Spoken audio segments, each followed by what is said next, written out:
e leiam que a nossa jurisprudência, que a nossa escola de direito em Angola tem muito a ganhar com a proposta que o professor Benja Satula apresenta de possibilidade de existência de um estatuto do arguido.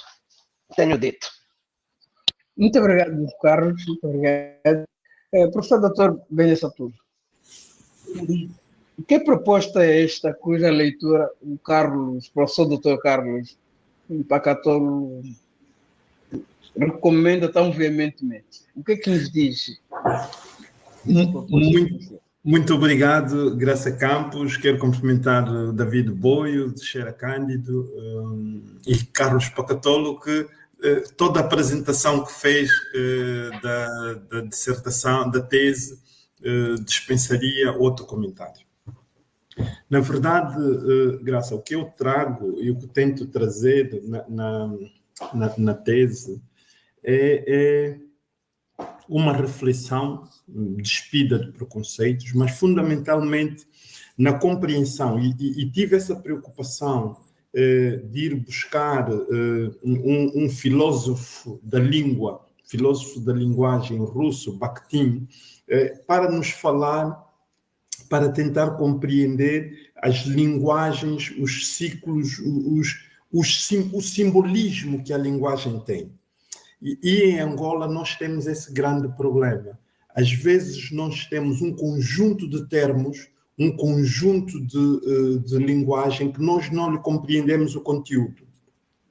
E o que eu apresento, depois de toda a pesquisa que fiz, é que o Código de Processo Penal contém em si próprio linguagens, símbolos, signos, cujo significado constitui um veículo de harmonia. Na verdade, o Código de Processo Penal, eu apresento o Código de Processo Penal como um veículo de harmonia do Estado Democrático de Direito. Ou seja, quando nós estamos a reclamar a existência de um Estado Democrático de Direito, nós temos que perceber que esse Estado assenta num chassi que tem 4 rodas. E este chassi é o Código de Processo Penal. Se ele estiver desequilibrado, não há nenhuma outra conversa que se lhe possa ter, nem de investimento privado, nem de concorrência democrática, nem de direito, nem a liberdade de expressão. Por quê? Porque depois a harmonia não encontra. Então, construído isto, eu fui buscar, desde a origem, o conceito que nós temos na Constituição, no artigo 29 e no artigo 72, de processo justo e conforme. Nós temos um dos acordos recentes, veio justamente dizer que uma instância da jurisdição comum tinha violado o processo justo e conforme. Na verdade, esse processo justo e conforme é o que também é chamado de devido processo legal no Brasil, fundamentalmente para o Brasil. E nós chamamos-lhe processo justo e equitativo, ou apenas processo equitativo. Então, o que eu fiz foi ir buscar as fontes do processo equitativo e perceber como é que ele foi colocado na arena internacional. Então, desde a origem do processo equitativo, que é de 1215, construído depois a partir da Declaração Universal dos Direitos do Homem, do Pacto Internacional de Direitos Civis e Políticos, da Carta Africana e dos instrumentos do soft law que regulam estes instrumentos internacionais, eu trouxe, então, compreendi e apresentei um conceito de processo justo e equitativo, inclusive da dimensão que a Constituição americana lhe deu. Depois de encontrar o processo justo e equitativo do ponto de vista da gênese e da doutrina, eu fui tentar compreender como é que o processo justo e equitativo é compreendido na jurisprudência internacional e na jurisprudência africana. Então, também trago, em síntese, os mínimos olímpicos, como se diz, as garantias mínimas que a jurisprudência internacional, fundamentalmente a jurisprudência do Tribunal Africano e a jurisprudência da Comissão Africana, apresentam como garantias mínimas para nós podermos falar num processo justo e equitativo e, consequentemente, encontrar nele o estatuto que é devido ao arguido.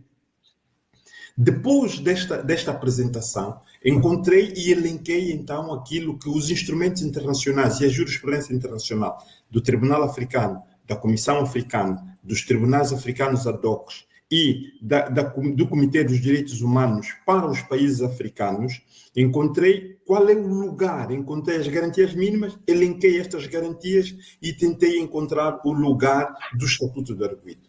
E quando nós falamos de Estatuto, estamos a falar de direitos e deveres. Na verdade, no conceito, na linguagem, na filosofia da linguagem, eu preferi chamar faculdades, direitos e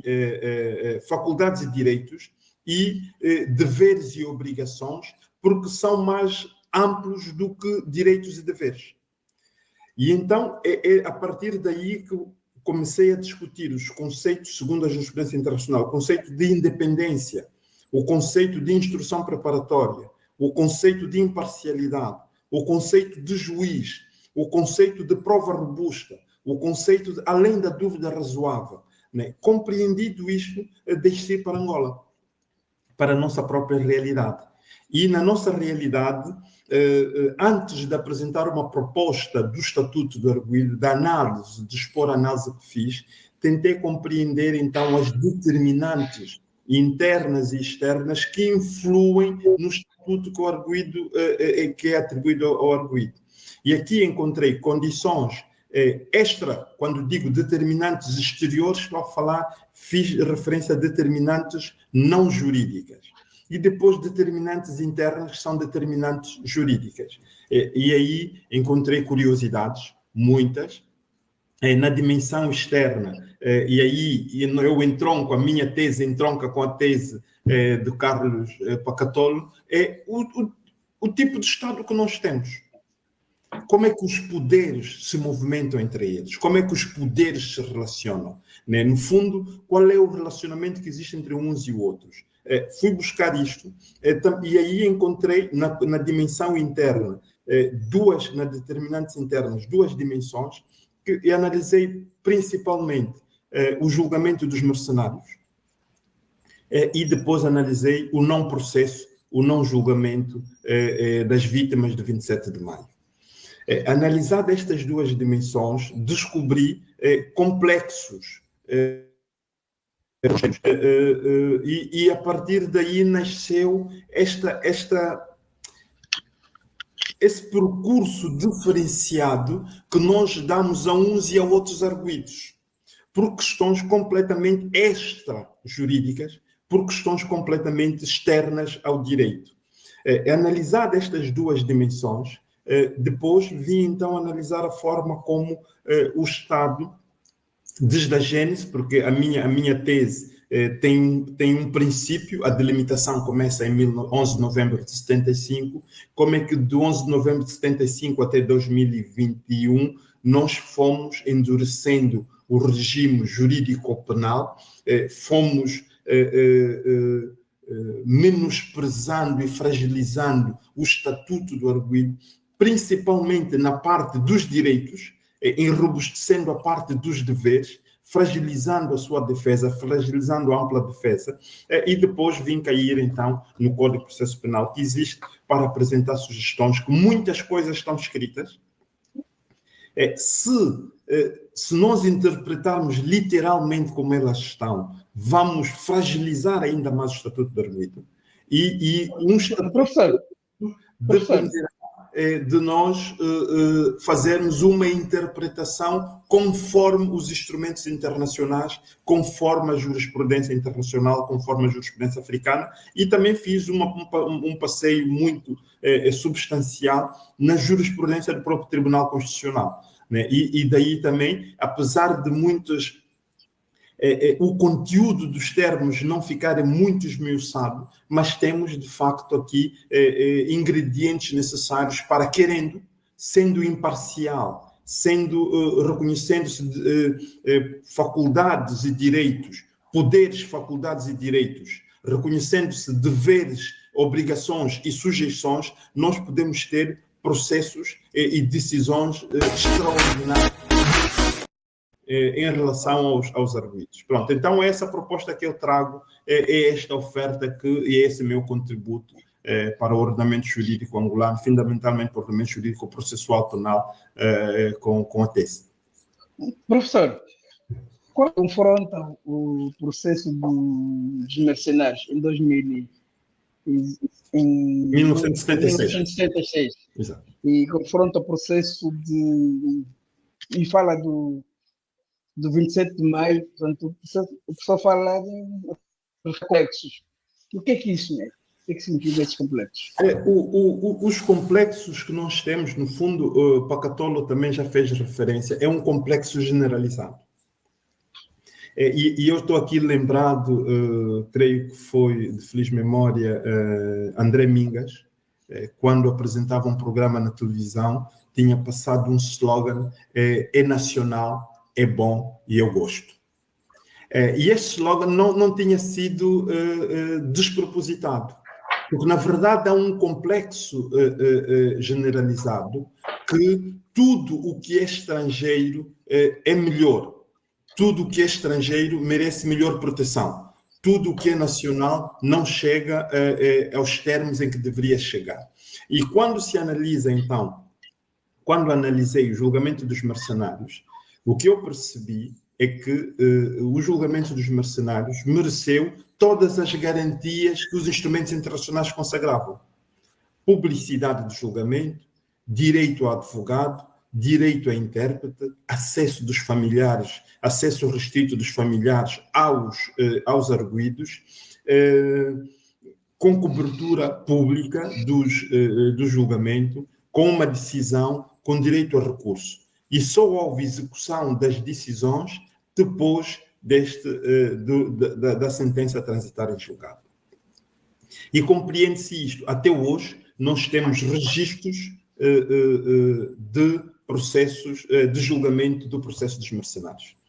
Comparativamente a isto, porque é preciso compreendermos que o julgamento dos mercenários ocorreu, se a memória não me falha, até junho de 1976, e o 27 de maio ocorreu, sensivelmente, 11 meses depois. Ou seja, depois de nós, antes mesmo, imediatamente a seguir a independência, conseguimos conferir julgamentos públicos com publicidade de julgamento, com direito a advogado, com direito a intérprete, com direito a tradutor, advogados, muitos deles duplos, porque muitos dos arguidos do processo dos mercenários tiveram direito a advogados estrangeiros indicados pela família e a advogados angolanos que se predispuseram. E eram bons advogados angolanos que se predispuseram a defender. O que aconteceu 11 meses depois foi que nós suspendemos o processo penal.